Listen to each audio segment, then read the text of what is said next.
Will you catch me if I fall?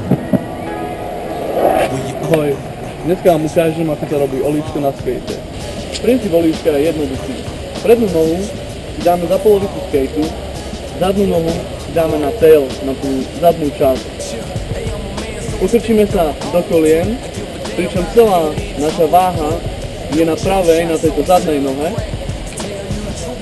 Odrazíme sa z tejto zadnej nohy, pričom celú energiu presúvame druhou nohou a krátkym šuchnutím po skate, aby sme vlastne vyrovnali skok a aby sme sa dostali do vzduchu.